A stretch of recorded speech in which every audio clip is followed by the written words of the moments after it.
Assalamualaikum warahmatullahi wabarakatuh. Sebelumnya perkenalkan, nama saya Karisma Putri Nurwahid, NIM 2022-20 dari kelas C semester 6 pada mata kuliah Hukum Klinis. Kali ini saya akan mempresentasikan hasil analisis video dengan judul Penegakan Hukum Terhadap Kekerasan Anak oleh Orang Tua.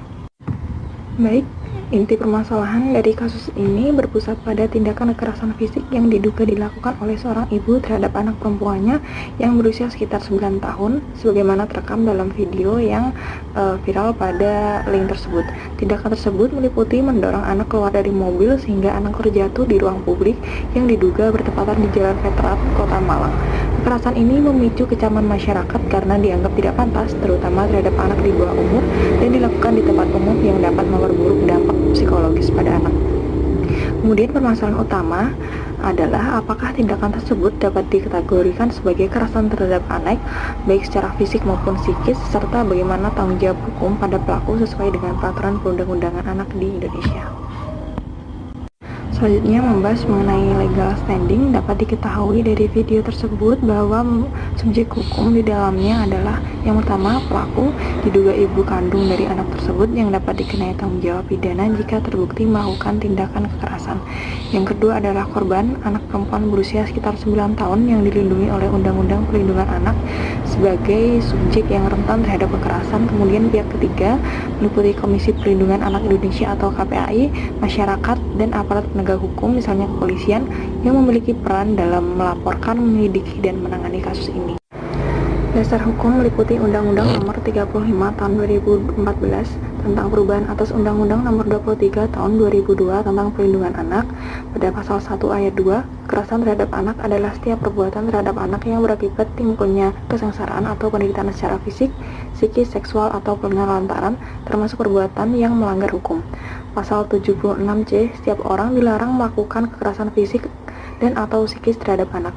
Pasal 80, barang siapa melanggar pasal 76C dapat dipidana penjara paling lama 3 tahun 6 bulan dan atau denda paling banyak 72 juta rupiah.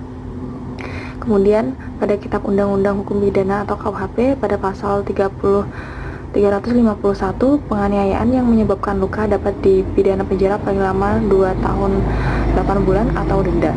Jika korbannya anak di bawah umur, ancaman hukuman dapat diperberat.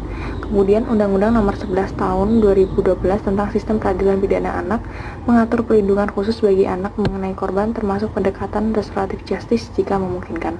Kemudian Konvensi Hak Anak di Indonesia sebagai negara pihak wajib melindungi anak dari segala bentuk kekerasan terdapat pada pasal 19 JRC. Kemudian untuk menyelesaikan kasus ini, beberapa langkah hukum dapat diambil dengan mempertimbangkan pendekatan perlindungan anak dan restoratif justice. Yang pertama, meliputi penyelidikan dan penegakan hukum, meliputi identifikasi pelaku dan lokasi. KPAI bekerjasama dengan unit cybercrime kepolisian untuk menyelidiki video viral tersebut, mengidentifikasi pelaku, korban, dan lokasi kejadian. Kemudian pemeriksaan alat bukti, bahwa di video viral tersebut dapat digunakan sebagai alat bukti awal untuk memulai penyelidikan pidana. Bukti lain seperti keterangan saksi atau rekam medis anak dapat memperkuat kasus. Kemudian jika terbukti, pelaku dapat dijerat dengan pasal 76C junto pasal 80 Undang-Undang Perlindungan Anak dan atau pasal 351 KUHP. Ancaman pidana dapat diterapkan kecuali jika ada alasan pembenar, misalnya gangguan jiwa pelaku yang tentunya perlu untuk dibuktikan.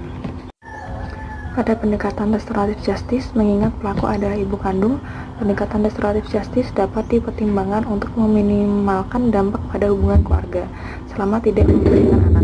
Ini dapat mencakup mediasi antara pelaku dan pihak berwenang dengan syarat pelaku mengakui kesalahan dan berkomitmen untuk tidak mengulangi. Kemudian dengan konseling atau pelatihan pengasuhan untuk ibu agar memahami cara mendidik anak tanpa kekerasan. Pendekatan ini sesuai dengan Undang-Undang Sistem Peradilan Pidana Anak yang mengutamakan kepentingan terbaik anak. Kemudian perlindungan dan rehabilitasi korban meliputi pemeriksaan psikologi. Anak perlu mendapatkan pemeriksaan psikologi untuk menilai dampak trauma dan memberikan terapi jika diperlukan. Perlindungan anak jika lingkungan keluarga dinilai tidak aman, KPAI atau Dinas Sosial dapat mengambil langkah sementara, seperti menempatkan anak di bawah pengawasan pihak ketiga, misalnya kerabat atau lembaga perlindungan anak. Kemudian pendampingan anak berhak mendapatkan pendampingan hukum dan psikologis sesuai pasal 59 Undang-Undang Perlindungan Anak. Kemudian kesimpulan yang dapat diambil pada kasus ini yaitu menyoroti pelanggaran terhadap hak anak untuk mendapatkan perlindungan dari kekerasan fisik dan psikis sebagaimana diatur dalam Undang-Undang Perlindungan Anak dan Konvensi Hak Anak. Inti permasalahannya adalah tindakan kekerasan oleh ibu terhadap anak di ruang publik yang berpotensi menimbulkan trauma jangka panjang. Penyelesaiannya mencakup penegakan hukum pidana, pendekatan restoratif justice, serta perlindungan dan rehabilitasi bagi anak. Dasar hukum utama meliputi Undang-Undang Nomor 35 Tahun 2014 KUHP dan Undang-Undang Sistem Peradilan Pidana Anak dengan penekanan pada kepentingan terbaik anak. Baik, demikian tadi adalah materi yang dapat saya sampaikan. Kurang lebihnya saya mohon maaf. Wassalamualaikum warahmatullahi wabarakatuh.